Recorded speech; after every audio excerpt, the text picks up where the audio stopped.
Alright, well, I'm sure this won't resolve very nicely, but in the middle of the screen here, there's a dark line just beyond the ice there. And my guess would be that there's, I don't know, 4,000 or 5,000 waterfowl along that line.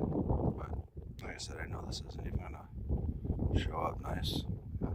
It's maybe a little better. Yeah.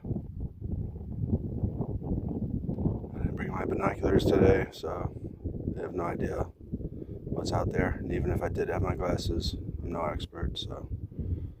But a lot of birds.